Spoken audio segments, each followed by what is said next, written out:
What's up, everybody? My name is David Caldwell. I'm here with Jeff Bernheisel. We are with Hillshire Realty Group at EXP.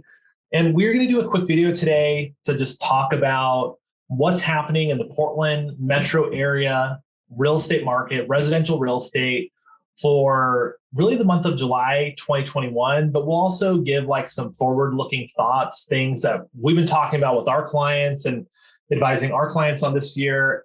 And then just kind of like the practical, what we see from the trenches. Is that right? Did I get that right? Yeah. We have to put our data nerdy glasses on now, though. I'm on the data nerdy glasses. Yeah, I have my blue light glasses. I can wear those. I get the glare from my outdoors, though. So yeah. Hey, handsome. Just so let's start with new listings, right? Because I think there's been this narrative all year that we have a housing shortage. And I would say that's partially true, right? Because really what we've seen, if we look at the last 5 years and took an average of listings, is new listings are really normal, right? The pace of pending home sales is what's put us in that deficit. But new listings have kind of been steadily actually increasing. And last month, we saw just over 4,000 homes come to the market. Yeah, and I think the problem when I'm talking to people is they're hearing all the national news. So there is a drastic national shortage of like absolutely 26% down from last year, which was already like 30% down from the previous year. But in Portland, it's different. Yeah, and I think we have to remember that real estate pricing and the housing market is not just kind of local, it's hyper local, right? And you're right. I think we have been hearing this narrative nationally that new listings are down. And I do some business coaching for realtors, and I have clients in Texas and new listings are down like 80% in some areas. But in Portland, we have seen pretty historically normal numbers, which we'll actually put up on the screen here after this. I wasn't going to edit, but let's edit this a little bit. We'll put those on the screen. They're on the screen somewhere now, so you guys can see them. They're somewhere. So, and you just made a comment about increasing inventory. Why don't you tell people watching what we were just talking about? What we were just talking about. Months of inventory increasing too. Increasing inventory as far as like the number of months of inventory that we have, which is kind of, for those that don't know, it's how you dictate what's a buyer's market or a seller's market. And like 6 months of inventory is right in the middle. Anything lower than that is a seller's market. Anything higher than that is a buyer's market. So we've been in like an ultra seller's market under 1 month of inventory for quite a while, going back even until it looks like September of last year was the last month we were above 1 month of inventory. So we've been in this, like, I think you call it a hyper seller's market. Hyper seller's market. Yeah. And people have kind of gotten used to that. And now all of a sudden, this month specifically, for the first time in over 3 years, from what I can see going back to before 2019, this is the first time we've had 2 months of an increase. And it's not much. We went from like 0.08 or 0.8 to 0.9. But that's what's happening. And it's that shift that we kind of have been waiting for. And we've all, some of us have been like, please, God, hurry up. And we talk, like you said, like I do talk about it as a hyper seller's market because we've been in a seller's market for like 5 years. Yeah. Like Portland housing market has been at such a pace. We've had some months that maybe you kick into a neutral market, but the general sentiment, right, is we've been in a hyper or in a seller's market for 5 years. So let's talk about the difference between what we think a seller's market is versus a hyper seller's market. And hyper seller's market, one thing that's been really different is we've been seeing these appraisal waivers, right? Like, or appraisal waived, you'll cover any sort of like deficit below the purchase price up to X amount. I've never seen that in 15 years of selling real estate. The hyper seller's market versus a normal seller's market, what really seems to happen is that more certainty in the transaction shifts to the seller in a contract that, if you just use standard contingencies, really benefits the buyer, right? Like the traditional contract, the traditional way of practicing real estate, a buyer sneezes in the house, they can essentially get out of the contract, but a seller's locked in. Right. So, yeah, and I mean, the shift that just happened, it happened so damn quick that some of our, some of our current listings went from like, oh, we're going to sell this weekend to like, why haven't we sold it in 2 weeks or 3 weeks or whatever? And it happened that fast that it kind of caught us all off guard in that sense. We were expecting it. It was like any day now, but when it happened, it was like, oh man.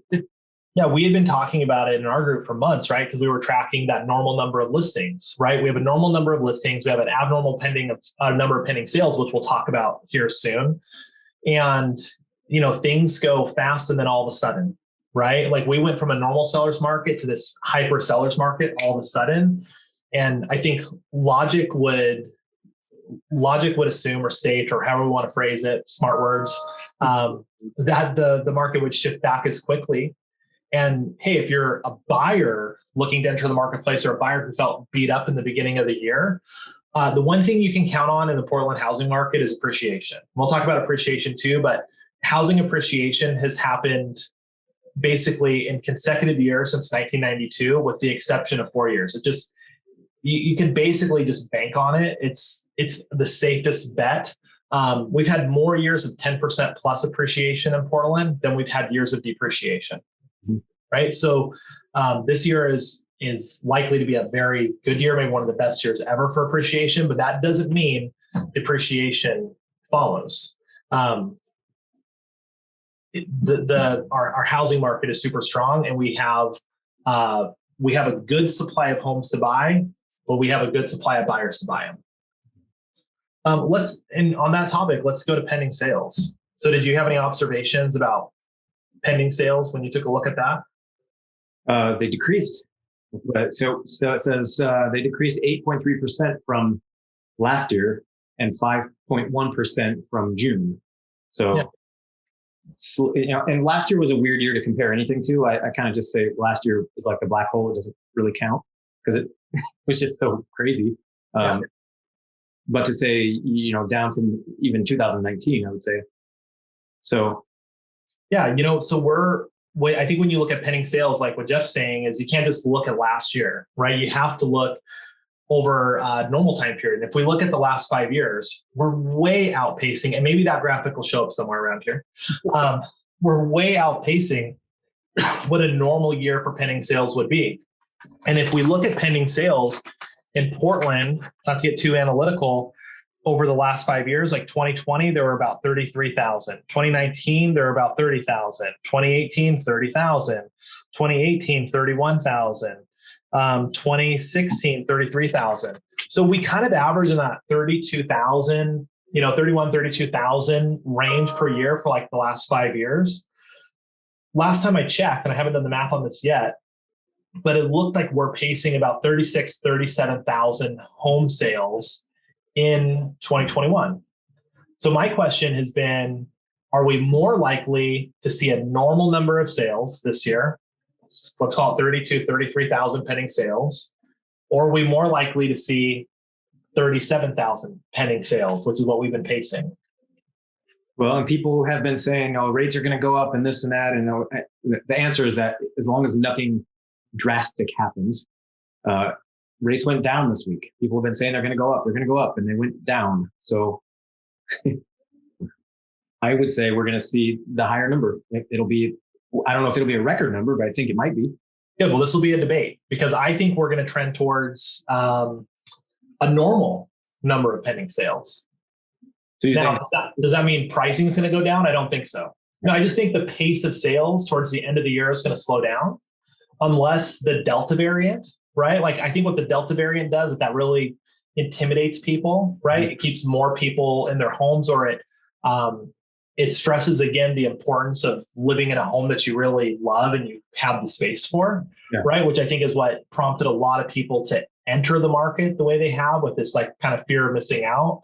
But I have a tendency to believe that this slowdown is not catastrophic for pricing, but what it does is it makes the end of the year feel really sleepy, which sellers, if you understand the market, there's no reason to be fearful. But if you're a buyer, you might be actually able to take advantage of people being stressed out that their house been on the market for 2 weeks and it's not sold yet. Yeah. Well, you and I talked about that with that Facebook ad that I'm launching tomorrow. Yeah. The price reduced properties, anything that's had a price reduction or been on the market for over 2 weeks. Yeah. And if you guys want that list, just slide into Jeff's DMs or leave a comment. Yeah, and he'll get it to you. So closed sales. Let's talk about closed sales. Any observations on closed sales? Yeah, almost same as pending, just decreases, but smaller decreases. 1.4 and 1.1% from previous years and previous month. And to me, that's not a surprise. And I think that's just because I keep track of the Showing Time has their lockbox activity that they put out. So that number is actually down almost 5%. So the number of showings has been slowing down. Everything seems to be slowing down in the last month. By single digit percents. But is that just the summer? Like, we don't know. Is that August? Everybody's out doing vacation thing. Are people out getting sunburns? Or, I've never believed that if there were 18 offers on a property, that there were 18 buyers. I think a percentage of those people, probably more than not, maybe 75% of those people are real buyers. But several of those buyers, right or wrong, probably made offers on multiple properties that weekend. And there has been kind of a multiplier effect and people bidding against themselves because the desperation to get a house. But yeah, with, more listings, less pending sales, a downward trend in closed sales, because that's just going to follow a downward trend in pendings. That's going to push months of inventory up, which is what we're seeing. And we're at 0.9 months of inventory, which is nothing. I talk to agents in other marketplaces where they have 2 months of inventory and they're, we have a catastrophic housing market shortage, right? My God, I would die for 2 months of inventory right now, which is what we had through 2019, which is our last normal market. And guess what? In a normal seller's market, people do price reductions. Houses don't sell overnight, right? Which is what we've experienced. And I actually think a healthier market is good for both buyers and sellers. We need both buyers and sellers in the marketplace. And I want all my sellers to have great success. I want all my buyers to have great success. We're entering a marketplace where if you work with a skilled agent and someone who's been at it for a while, not just someone who can smile and open a door for you, you can operate now in this market and actually have a traditional real estate transaction, which is good and feel good. It feels good. Yeah. We were feeling that a few months ago where it was like my buyers were just like, oh, we're so burnt out and they were ready to give up. And that, that's frustrating for everybody. Yeah, no doubt. So just a quick summary, when we compare 2021 to 2020, new listings have increased 9.3%. Now, historically, that's a totally normal number of listings. Pending sales have increased 14%. And closed sales have increased 20%, right? But the difference between 14 and 20, there's a lag there, right? We're going to see that number of closed sales probably start to decline as we've seen pending sales decline, just because the way things are reported. Average and median sales price. This is a big one. This is one we've been talking about. And let's start here because we kind of had this, we had a conversation a couple of weeks back about the 12-month rate of appreciation and how it really has accelerated. And we thought that there was going to be a little shift in that, and there has been.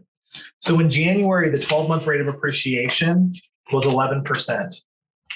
In February, it was 14.8%. In March, it was 16.6%. In April, it was 16.9%. In May, it was 18.9%. In June, which is crazy, it was 20%. And now when we look through July, it's 19.4%. So, what was that? 6 months of consecutive 12-month rate of appreciation. Now that number's dropped ever so slightly, right? Now, the highest month The highest 12-month rate of appreciation in the Portland metro area, or sorry, year, not month, year, was 2005 at 16%. So we're pacing having the best year ever for appreciation this year. What would you say? I hear a question we get a lot is right now a good time to buy? Like, our value is going to fall, right? So we just saw the 12-month rate of appreciation fall. Like, talk me through that. So right now at this very moment is what I think might be a tipping point. But as far as affordability goes, like people were saying the rates are going to go up, and they didn't. They went down, which generally helps affordability. But because the prices are outpacing that, like that appreciation is outpacing two things. The rates are staying about the same, or they're going up and down a little bit maybe, but the income, like people's incomes, not going up at the same rate, right? So if our incomes are staying the same, and in some cases even dropping because of what's going on in the world, the appreciation is going up and affordability is going down. So this is the first time in, so I think like 2 years that we've been like right at the threshold of affordability, where anything at 100% is basically saying if you make the median income, which for a family, a couple, whatever you want to call it, is like $84,000. If you make that $84,000 a year, you can afford the median sales price, which is $521. Yeah. If you make below that, you can't. If you make above that, obviously you can. But this is the first time that it's at like 102 something. Yeah. 100 is right where, and anything higher is better, right? Better affordability. So what I'm seeing is that right now, like, and what I hope doesn't happen is if that appreciation still keeps going, income stays the same, and everything else stays the same, people aren't going to be able to afford to buy a house in another year. And that sucks. Like we were just talking, we want our buyers to have a good experience as well. It's great for a seller, but not for your buyers. And that's true, right? Like, hey, the best time to plant a tree was yesterday, right? I don't know if that's the real quote, but like, hey, what can you count on in Portland is appreciation. Portland has the most affordable real estate of any other major West Coast city. Right. That's just a fact, right? But it's getting to be unaffordable. But you know what? Seattle, LA, San Francisco, San Diego, they don't care about affordability. Right. And when you look at Portland's footprint, we're pretty small. And it's like where I live in the suburbs. If I were in Seattle, I just lived in West Seattle. Right. The suburbs would be that push to like Woodburn, right? Like down I-5, like getting into like maybe even like North Salem with some of these bigger city footprints. And I do think that Portland has an affordability problem. That's a whole other debate. That's likely to continue. I think it's more likely we have an affordability issue than we have depreciation. Because the way I always listen to that question is, should I buy or should I wait? Our housing price is going to go down. And if we're betting in Vegas odds would say values are not going to go down. And I used to look for reason after reason after reason for them to go down. And what's going to happen in January is conforming loan limits are going to increase by law, because that's what they do when there's national housing appreciation, which is going to give people access to financing that brings values up. And people buy houses like they buy cars. They don't worry about the debt. They just care about the monthly payment. And, I think rates have been low for 10 years. They're likely, I don't think we're ever going to see 16% rates again, right? I think we're going to live in a low interest rate environment. A hell of a deal is going to be what you get now in the 2s. High is going to be 4s, which is still amazing. Like what advice would you give to a seller thinking about entering the market right now? I wouldn't call it advice, more of just like expectations. Yeah. Like we are no longer going to sell, I don't want to say no longer, but chances are pretty good we're not going to sell it in the day like we have gotten used to over the last 6 months or whatever. I just say like we're going back to normal, and then describe what that normal would be, which is, I think average days on market in Portland as a whole is like still 20 some days, which is still pretty low compared to historic normals. Sure. But, I would say, hey, even at that, I want to look at the zip code and I want to look at the neighborhood even. And at that price point in that neighborhood, what are those homes? How long are they taking? But I also can't go back, 60 days, 90 days, because that data is all crazy skewed.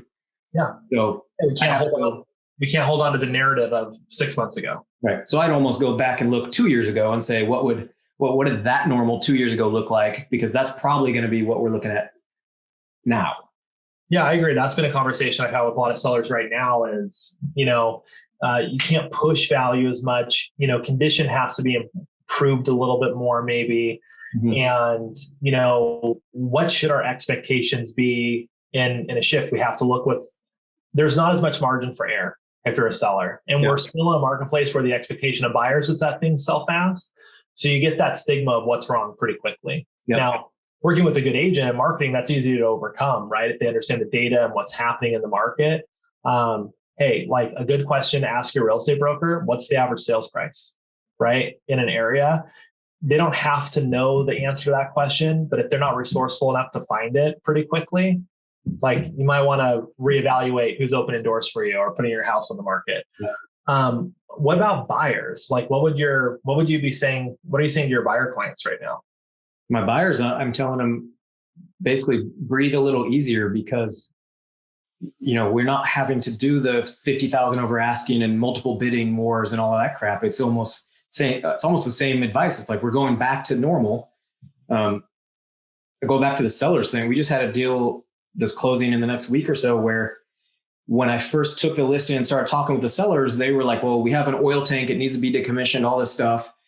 They basically said they didn't want to mess with it because from what they understood, and I agreed at that point, from what they understood that a lot of buyers were going to be willing to say, I don't care. We just want the property. We'll deal with that later. Well, it takes about 3 weeks to a month and a half to get this thing going. We get an offer and all of a sudden they're like, well, we want this tank decommissioned. And then the sellers are kind of mad because they're like, well, why didn't we handle this sooner? And I'm like, well, we talked about it, if you remember, but we were all in agreement. We were going to wait and see what happens and if the buyers wanted to or not, because a lot of buyers at that point probably wouldn't care. But that shift happens so damn quick that all of a sudden buyers are like, no, I do care, willing to walk away from this if these things aren't done. So again, we're going back to normal where there's a recognition that there's options. Yeah. And I think, buyers see the options more than sellers do. But it may be a tip to sellers is in a normal real estate market, even in last year's real estate market and this real estate market, not 100% of homes sell. There are homes every year that go unsold, and not like 10, thousands. And to Jeff's point, condition is becoming more important and shifting deferred maintenance onto a buyer or an expensive expense. That was achievable in the beginning of the year. Sometimes it's far less achievable in today's marketplace, which buyers should be jumping for joy for, right? Because,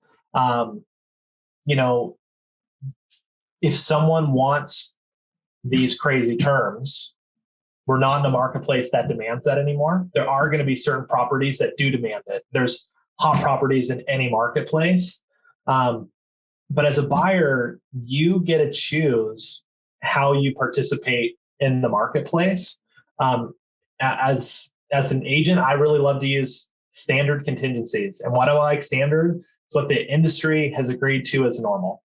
It creates equity in the transaction for both parties, right? It creates a level of fairness. And, I don't know how many times people have shortened the inspection period just for us to extend the inspection period. And sometimes all that does is create stress on the transaction and for both parties, where it goes from being a good experience to a poor experience. Yep.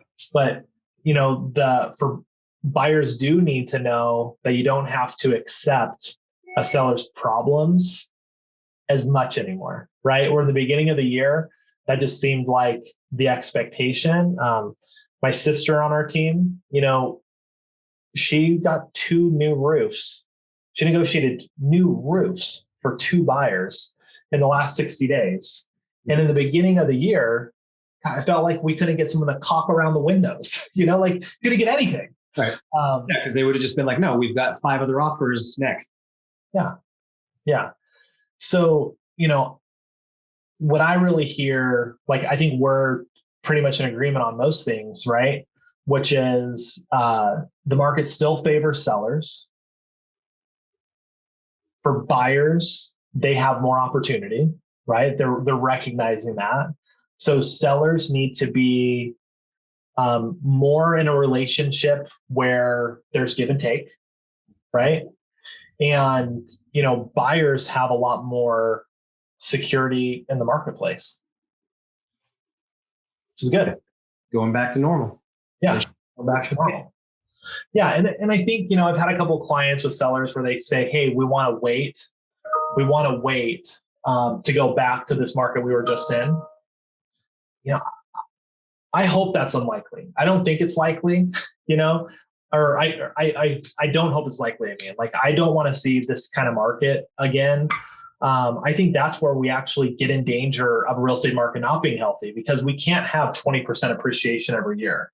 If we look at rates of appreciation, this year we're pacing, let's call it somewhere between 15 and 19, probably. 2020, 7%. 2019, sellers market, 2.5%. 2018, 5.3%. 2017, 9.5%. 2016, here's 1 over 10, 12.7%. Most years we're like around 5 to 6% since the 1990s, right? So to quadruple that, to do that over and over and over and over, it's not. Then we should be scared. Well, I kept saying that too with some of my buyers, where they were getting frustrated and saying, well, people are putting offers, $100,000 over ask, or 50, or whatever it may be. And I had a couple buyers that were willing to do that. And I'm kind of saying, like, if you really want this house and you think you're going to stay here for 5 years plus, then that's fine. But I'm like, what if you have to move in 2 years? And I think there's a lot of people that made stupid moves in the last, stupid is a harsh thing to say, but so there's a lot of people that did stupid. Ill-advised if they were doing me, because in a year or 2 or 3 or 4, even if they have to move or they get a different job or whatever, they're going to be screwed, because we're not going to have 20% appreciation or 15 even. And they overpaid so much that they will be lucky to break even.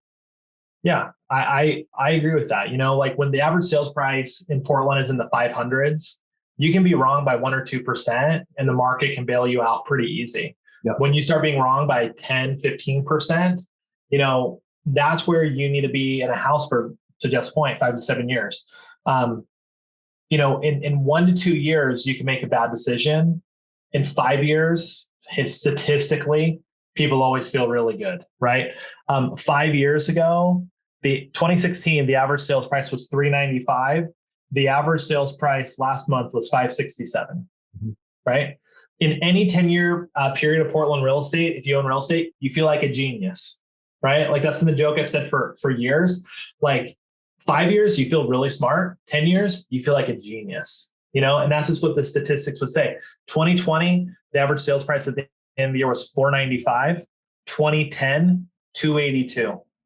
By the way, if you bought a house in 2010, you saw 2 years of depreciation, right? So you bought the house and it lost value because that was in that 4-year period of the Great Recession where housing prices dropped. So you could have bought a house in 2010 for $282, owned it for 10 years, sold it last year for $494. You would feel like a genius. What else? Do we need to tell these people anything else just to call us? They need good representation. Well, we always joke about it. We're like, we're data geeks, but when it becomes clear when people start asking questions, when they're like, oh my God, like, how do you guys remember all this stuff? And it's not necessarily that we memorize all these stats, but we, like to David's point earlier, we know how to access it quickly. I do memorize some of this stuff. We do videos like this every once in a while. So, it's top of mind for us, but this is an advisory business, right? We're professional advice givers. Like our whole job is to try to transfer our knowledge to others to help our clients make good decisions, because we're not the ones, we're helping inform the decisions and advise, but we're not the ones making them. Right. And I think about that all the time. This is an advisory business. My job is to be a professional advice giver. It's not just to like open the door and like give you a high five. And I think that's a lot of real estate, unfortunately.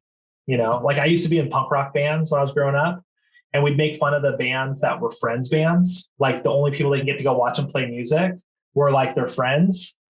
Like you had it to be a real band, you had to have real fans, and it's like, we do want to attract people to work with us with our knowledge. Of course, I want to work with my friends, but we want people to be attracted to the kind of representation that they're going to get, which we do believe we give a superior level of representation based on our knowledge. When do you move forward and when do you walk away? Right? What should you be willing to accept and what shouldn't you? This is such an emotional transaction, but it is still a math equation at a certain point. Yep. So how do people get a hold of you, Jeffrey? You can give me a call at 503-780-4596, or text, or Facebook, or Instagram, or pretty much wherever. Yeah, I'm the same. Just slide into my DMs and we'd be happy to talk with you. All right. Cheers. Take care, guys.